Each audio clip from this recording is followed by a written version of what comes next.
Mirasee.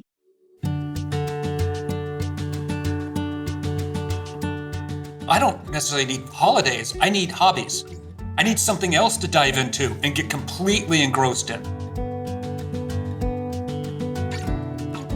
Hi, and welcome to For Better or For Work.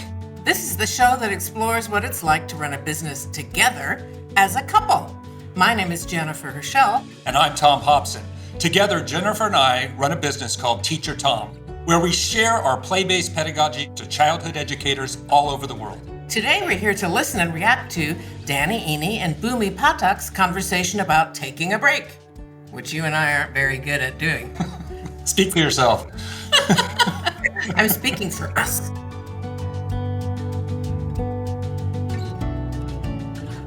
How is everyone doing?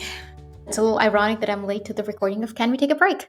Well, I think this whole conversation is very apropos because this morning Bhoomi was like, I'm so tired. So do you want to share where you're at, sweetie?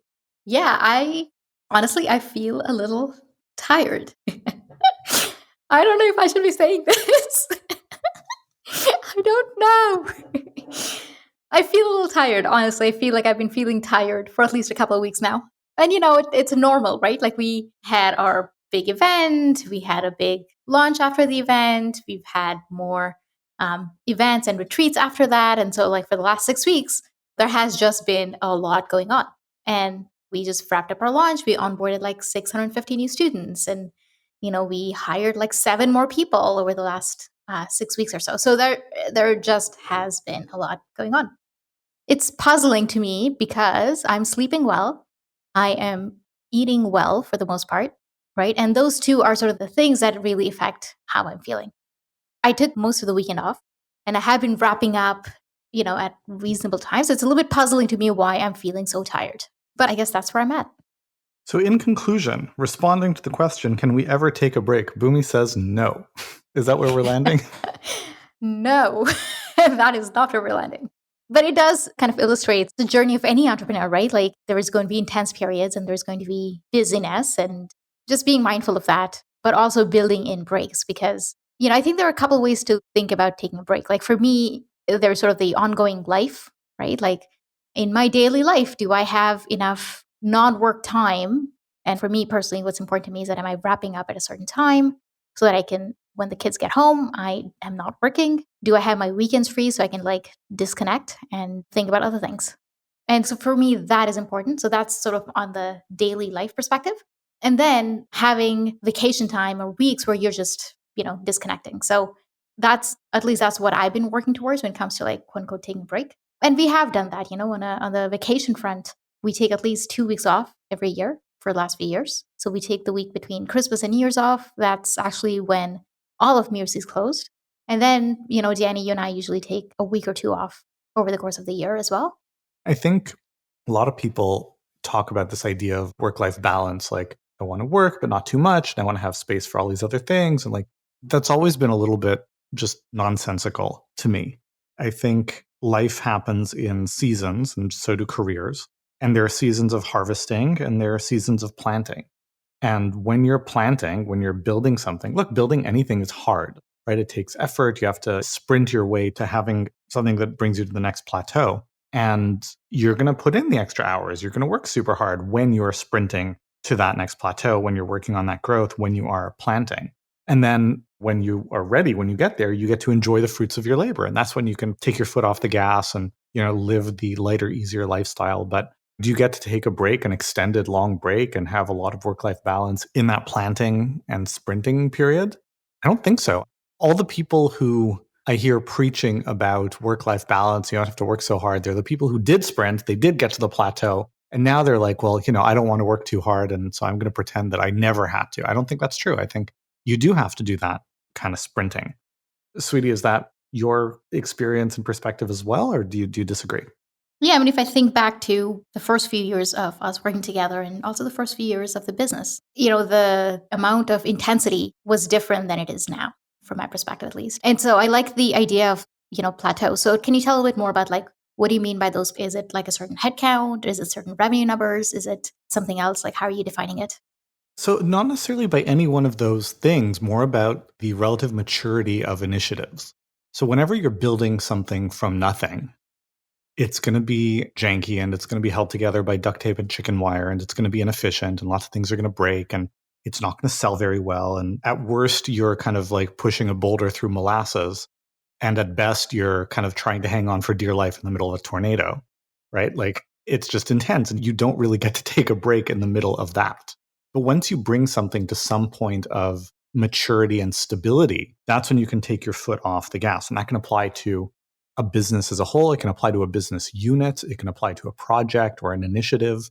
And, then there's the question of, look, how aggressive and ambitious are you? Do you want to be spinning up 5 things all at the same time, presuming you have the resources and ability to do that? Do you want to be going from one thing to the next, or do you want to slow down in between? Right? I mean, my inclination is generally to be more aggressive. And it's like there's always more things that we can do. But when we look at any of our major business units or business lines, getting it from 0 to 1 being a place of, okay, now it's working, it's stable, it's functional, the systems are relatively smooth and well operating. That's a lot of work. And, if you try to take your foot off the gas or ease up, it's just going to take a very long time. You're going to probably bleed money the whole time. But once you get to a place where, okay, those, all the initiatives, it's working. That's not to say you can't grow it or improve things, but it is to say, you can just let them run without a huge amount of effort, on the part of the entrepreneur. Obviously, there are other people involved if you've gotten it to that point. Or you can say, no, I'm not done. Let's do more. But that's a choice. Whereas I'm trying to spin this thing up from nothing. Can I take a break now and just ease up? Well, not really if you wanted to get anywhere. Yeah, that's a fair point. I mean, it would just take a lot longer to get there if you're kind of trying to have your work-life balance while you're trying to spin off these new ideas, initiatives. And I think it'll be more frustrating than helpful. But I guess maybe the important thing is to be intentional about it, right?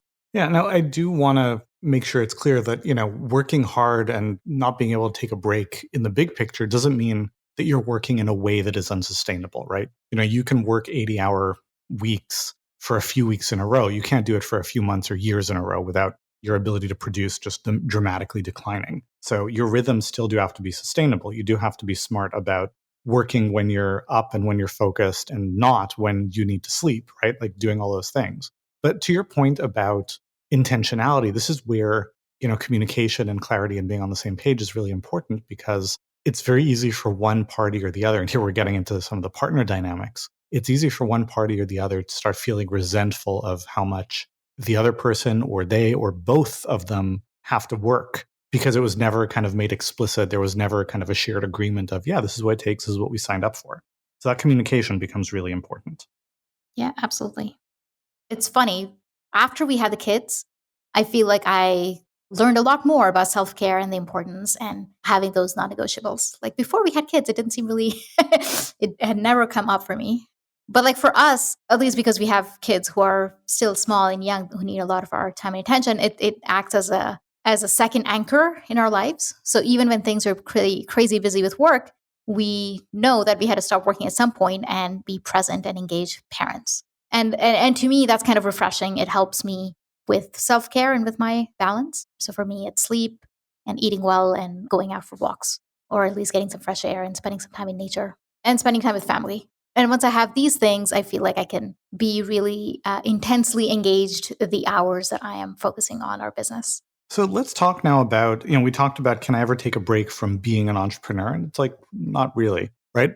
But can we ever take a break from being business partners? Can we just be a couple? Can we be co-parents? Can we just have fun? And there, I think it's really important to have those boundaries. And where it gets tricky is when one or the other party wants to have those boundaries and has that expectation, but the other person either can't or in some cases doesn't want to, right? You and I used to have a lot of friction because you were like, I want us to be off for the weekend.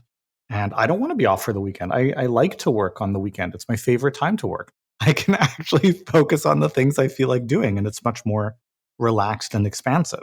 And so eventually you were like, okay, he likes to do it, and he does it early in the morning anyway, because he's an early morning person. It doesn't really get in the way of our rhythm. It doesn't eat away from your ability to disconnect. And I think reciprocally, for me to recognize, I want to work and I want to think about things and talk about things, but, right now you're off and this is not something you want to talk about. So negotiating those boundaries and getting on the same page about them, I think has been very important. Like something that, we came to agree to. I don't know if we ever talked about it explicitly or just kind of implicitly arrived at that, is that after a certain time of day when we're both tired is not the time to bring up work stuff, right? Kind of analogous to the idea of Especially like, contentious issues or like things that need to be thinking through or being figured out. yeah, exactly. Like when we're starting to wind down, like, when you're in bed before closing your eyes is not the time to be like, hey, what about that meeting? And, what's the status with that project? And, even if it's on your mind and you're just curious because you can't really do anything about it, you're going to spike your partner's heart rate. And your own, because you're engaging it, versus be like, okay, no, I'm off now. I'm going to go read a book or I'm going to go call someone because I'm trying to disconnect. Well, and the presumption there is that, let's say I'm the one who's thinking about it. I'm already alert. It's on my mind. But I have a choice of being disciplined of like, no, I'm going to wind down. I'm going to read a book. Or it's like, no, I want to think about this. But if I want to think about this, I shouldn't put it on you, who is, Or at least you're you should trying to ask- wind down and go to sleep. You should ask permission before you do it. Yeah. It's like, hey, can we talk about a work thing? And occasionally the answer will be yes. But usually it's like, no, not now. Most of the time it's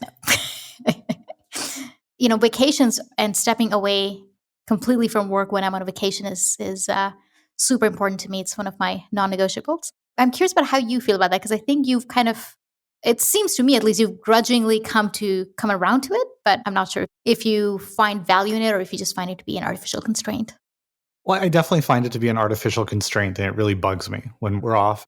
Because here's the thing. I think this is another dimension of taking a break that we can talk about, which is there's a break from the business or the work dynamic or all those things, but there's also a break from the minutia. There's a break from being in the weeds of, all the project details and the client emails and all those kinds of things. Yeah. And, some of my favorite times with work is when I get to take a break from that and start thinking about the big picture and strategy and innovation and ideation, right? And so, when we go away somewhere and you're like, I don't want to talk about work. I don't want to think about work. Don't bring it up. And I'm like, I want to play. I want to play with ideas. I want to think. And you're like, you're saying no. And like, why are you imposing these constraints on what I can think about or talk about? Like, that's so frustrating. So I really don't like that. But yeah, a lot of my best or most interesting ideas come out of being away for a few days, and whether it's with you or I'm traveling, but I get to step away from the details and think a little bigger. I really like that. I find that very rejuvenating. I also think it's really important in terms of alignment, making sure we're on the same page about the big picture and the vision and what it is that we're trying to create. Yeah, when we used to go on vacations, before it used to be more frustrating for me because I'm like, I don't want to think about work. It's not about, I don't want to think about minutia for sure, but I also don't want to think about big picture. I want to think about like, I don't know, our lives and like, the meaning of life and things like that. And also like immerse myself in experiences that I'm having. So I don't know, if we are traveling somewhere, then I want to explore the place as much as possible. I want to partake in activities that I usually wouldn't be able to do at home. And so I just want immersive experiences that kind of force me to be in the present. I have nothing to do with work. And so, when you would be like, hey, I had this idea, let's talk about it. And I'm like, no, I'm on vacation. I don't want to. Yeah, that was the worst. Yeah. So we used to have like annoying conversations like that. And then, of course, you'd feel like, but I want to talk about it. It's on my mind and it's exciting and it's fun. I'm super excited about it. And I'd be like, no, I don't want to hear it. Sweetie, so I wonder if you want to share or explore, at the top of the conversation, you started with, I'm tired, but I don't know if I want to say that I'm tired or if I should, or, like there was some discomfort or embarrassment or guilt around that, which I can't really relate to. Like I'm tired, I'm taking a break. I'm good with that. Do you want to share what was going on there? Yeah, I don't know. I feel like I feel like I need to have it all together, right? Like I'm running a business, I'm leading teams, to a certain lesser extent than you, not exactly the same, but I'm a leader in our community as well. So am I appearing together and on top of things if I'm admitting to feeling tired? And I think that's part of it. And then the other part of it is like, it doesn't matter if I'm feeling tired. I'm going to go ahead and do what I need to do anyway, because that's what I should be doing, because I'm a professional and I care about our business and I want it to go well. And there are a lot of people who depend on it. So I'm going to do my best to do what I need to do. What's funny is that you often have guilt the other way too. It's like, oh, I do have to work on the weekend, but I feel bad because I shouldn't have to. So it's like, kind of screw yourself either way. Well, yeah, because if I'm working on the weekend, I'm taking away the time from being a parent. So I don't want to do that. Yeah, guilt is interesting. I guess an important value for me is that, am I doing the best I can? And what does that mean? And how does that show up? And if I am taking a break on the weekend, I don't know that I'm doing my best because I could be doing more. But what I've come to realize over the years is that it's not the number of hours that I'm working. It's really sort of like the quality of my thinking and the way I'm showing up in my different interactions with our community or our team, and the decisions that I'm making in terms of like, how am I seeing this data? Am I looking for everything? Am I, being creative and coming up with solutions? And those are things that require, at least for me, they require me to be in a place that's a little bit relaxed. It took a lot of sort of trial and error to be like, actually, you know what? If I do take the weekend off, I am much more effective on Monday. It took a few years to get there. All right. I don't have anything else. Are we good? Yeah, for sure.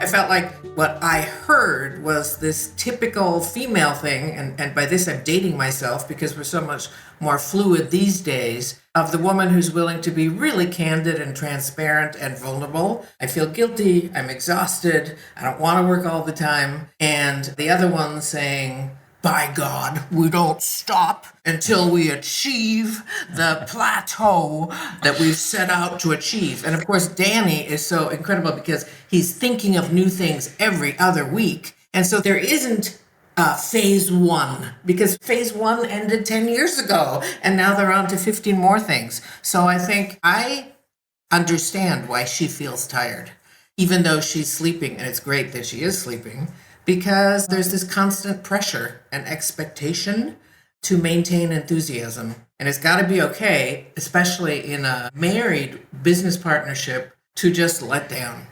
That is one of the things I think we've learned over the decades that we're older than Danny and Bhoomi, is that we're both willing to say, oh my God, we're done, we're exhausted, we really are turning off.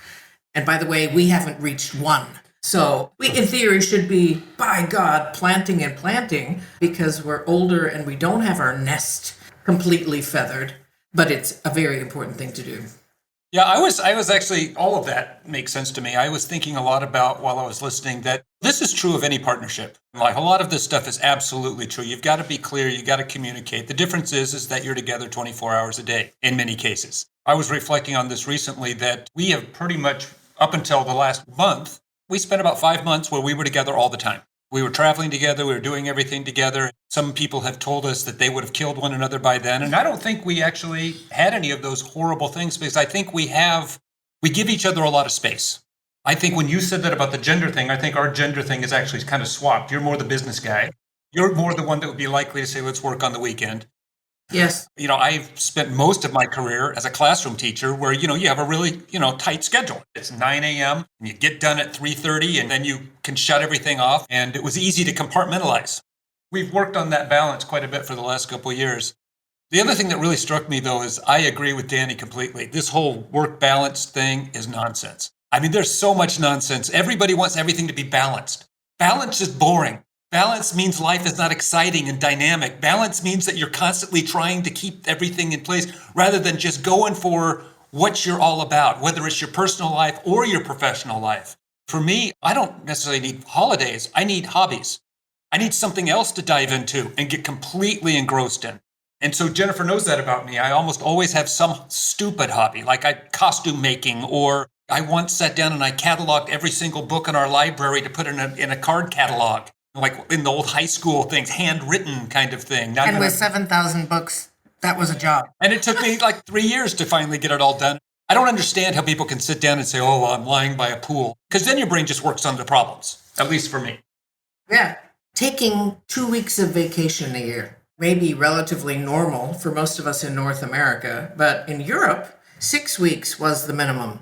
And we aren't good at this. But as I was listening, I thought, they are successful enough and have enough of a downline of leadership to whom they can delegate and do delegate every single day, that officially attempting to take more than 2 weeks a year probably would contribute to Bhoomi not feeling tired and wouldn't hurt Danny's enthusiasm if there were a 3 or 4 day weekend twice a quarter, in addition to, maybe 3 weeks of vacation a year or something. 2 weeks of vacation isn't enough. So I'm glad they're taking 2, and they should be taking more.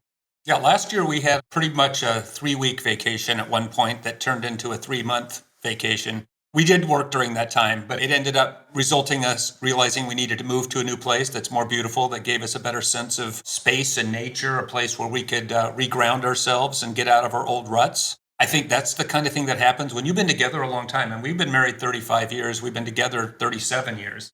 It's easy. We have discovered, and we had this discussion actually, that we are at our best when we're initiating something new. It's one of the reasons I think we're good business partners, because we both like the thrill and the excitement of starting something new. Neither of us is looking for that security of the job.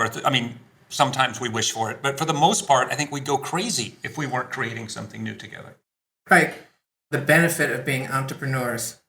To me, I think it's about starting new journeys. I was thinking when Danny was talking about how, you get more mature things and then you can maybe take your foot off the pedal. I'm 60, Jennifer's a little older than me, but in the same category, we're both sitting there. A lot of people around me are retiring. I can't see how you do that. I don't understand how you do that and stay alive. Playing pickleball all day long just isn't for me. Playing golf all day long isn't going to ever be for us. I like to be engaged in the real world. Jennifer and I did a lot of traveling together, and I've been doing a lot on my own. I have slept in my own bed. Well, tonight will be the 6th night in the last 4 months. And I leave tomorrow for another 6 days on the road. Talk about tired. I'm tired. I'm going time zone to time zone and all over the place. But I chose this. And someone said to me the other day, well, you're getting older. You're going to want to slow down. No, this is when things are good. The best stuff is happening right now. When I get on that plane today to head to Prince Edward Island, which is going to take me from one corner of the US to the other side of Canada, it's going to be a sense of escape. There's going to be this sense of being apart and separate. It's a time to think. It's a time when I get to read my books. It's a time when I can shut up and not have to be talking and thinking and doing, but as much as being, which is, I think, really one of the things that really helps me.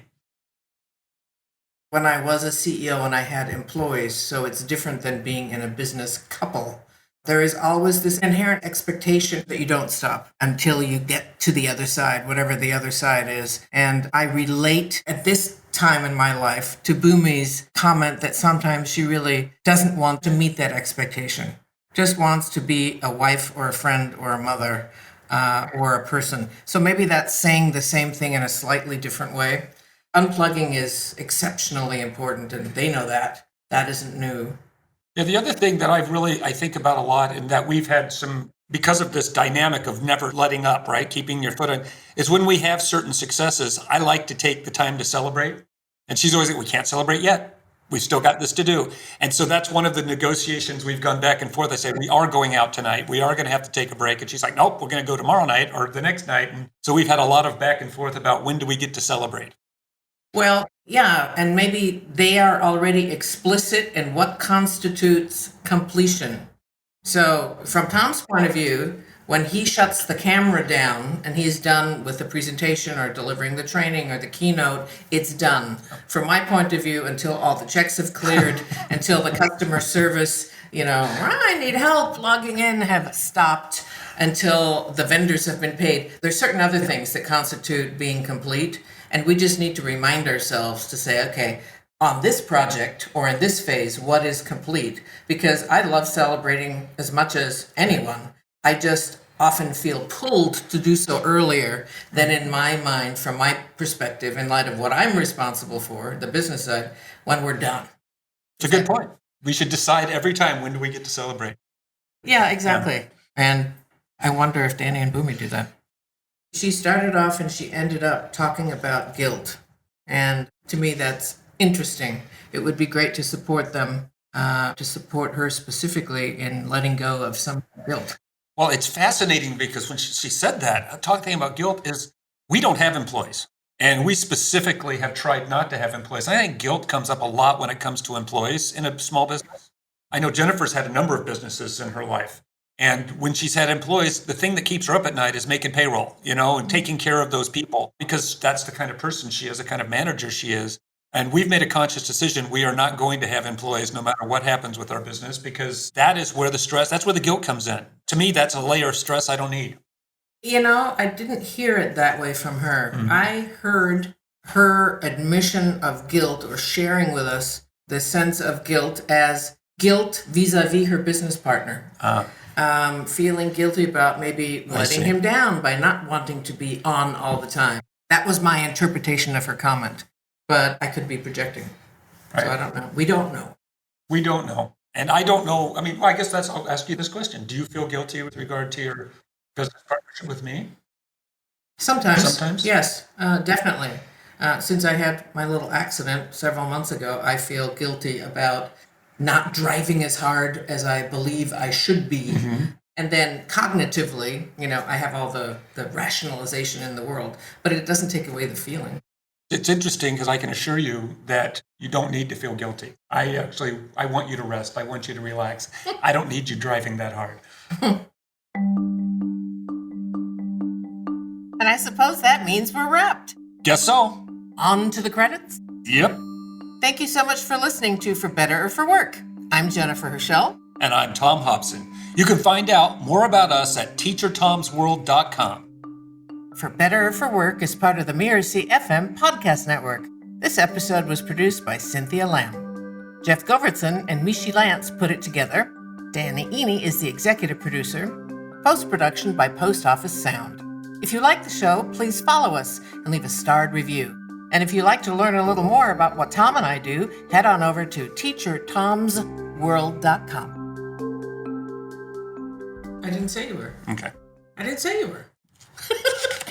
Never mind. The hilarity of having a couple comment on another couple.